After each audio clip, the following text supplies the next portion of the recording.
What motivates me is just going for the win, period. It's like the one thing that I can't find elsewhere to give me that itch or that drive is trying to win a race.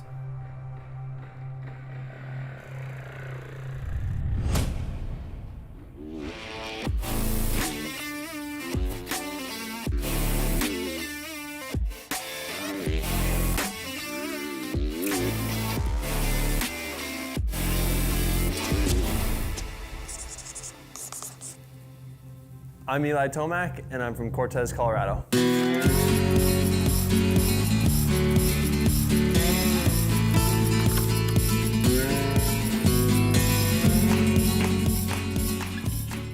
When I was a kid, you know, we would watch Supercross on the television, and that was my dream, was to be one of those guys.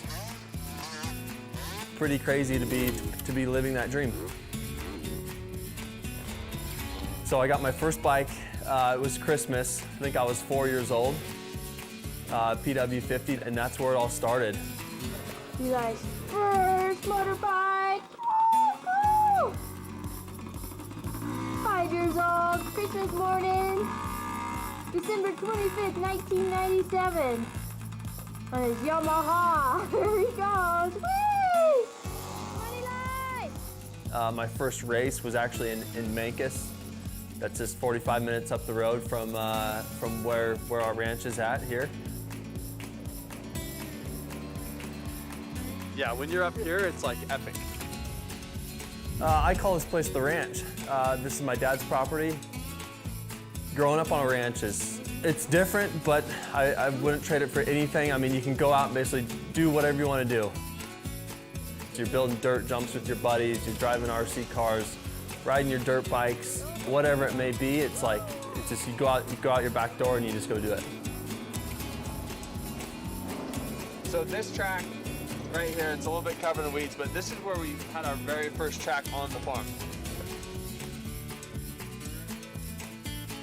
We have 2 Supercross tracks and then the motocross tracks.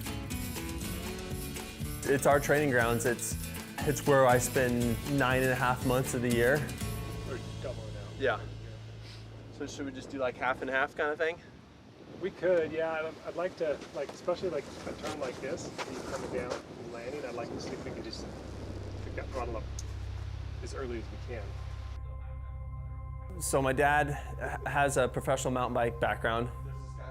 Yeah, I started as a BMXer from age 7 to about 17, and then transitioned over into professional mountain biking. So 2 wheels were always in our blood.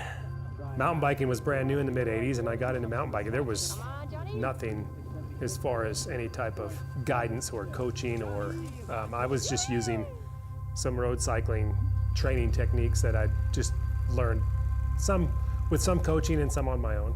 You know, he made his living, you know, on 2 wheels, on the bicycle. So in that sense, I think that really helped me as a racer and as a rider.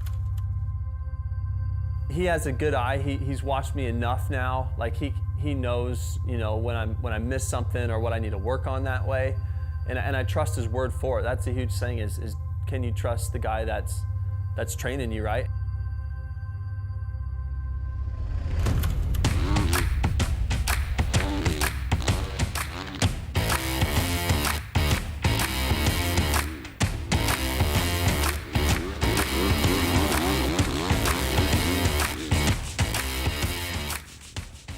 My role with Eli's career right now, and it always really has been, is really just guiding him.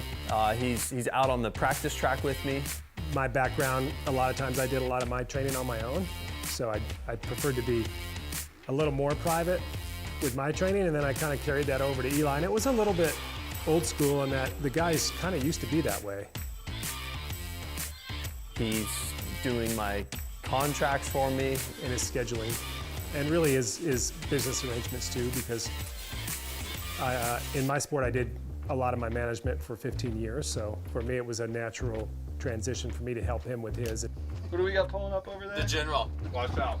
So he's my agent, he's my trainer, and he's my dad. Like a lot of times I have to, you know, back off a little bit and give him his space. Because there's a family dynamic there also. It's not just, okay, I'm your manager, but I'm also his father, so that's something I had to be careful with. So he's a little bit of everything.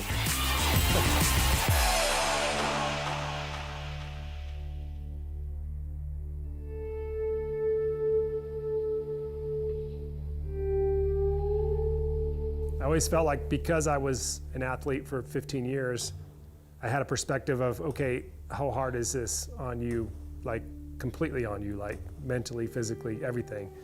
And I kind of used that knowledge of the things that I had been through and applied it to what Eli has going on.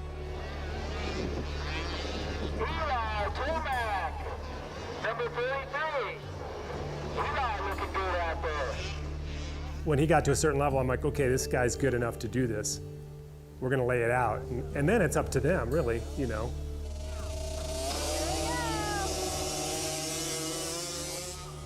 Oh, I almost full shot it. I think you got it. So I turned pro when I was 17. And that was 2010. The thing about being a professional athlete is you have to perform if you want to, you know, make a good living at it. So I realized that from a very young age. You know, when I was 17, I'm like, okay, this is what I'm going to do. Yeah, our sport is, you go pro at a very, very young age, and it's hard. It's hard, and it takes years to like build your base. He had a really pretty, I'd say pretty steady progression through his amateur career. He didn't just barnstorm Loretta's from 50 cc's all the way through. You know, he slowly built and became better and better and better. Motocross has been, I mean, it's been everything for my life. It's taken me around the United States. It's taken me overseas. So in that sense, it's like irreplaceable. Being outside, doing something you love, riding your bike, like that's what's so cool about it all is that's my job. The low point is actually being away from home. It's like you're on the road all the time. It's 30 weekends a year. Well, when I'm not racing, I mean, my life has changed a lot with the little ones. So having kids is awesome. We have 2 now, a baby boy and a baby girl. So we've got it all going on right now. Will the little ones get motorcycles? We'll probably get them. It's a great family sport. Just as a whole, like I look back and I could imagine being in my parents' shoes, like just having the whole family. It's a great family event. I hope they like riding bikes. We got Tyler, we got Eli. We're in July 1998. We got 2 5-year-olds ready to race. They're ready. What kind of bike you got here, E? What is this? What? Yamaha. Yamaha? What size is it? What is it called? PW50. Oh.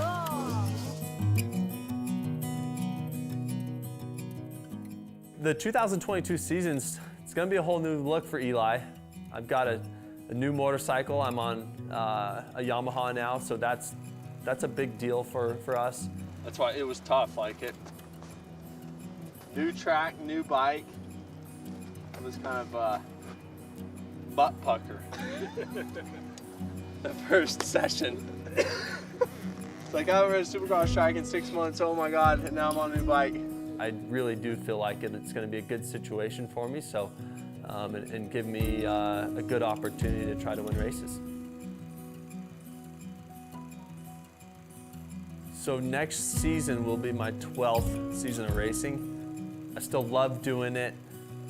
You know, I don't know exactly how long it's gonna be, whether it's a year, only a year of racing or 2. I don't know that day yet, you know, when I'm gonna say, hey, I'm done.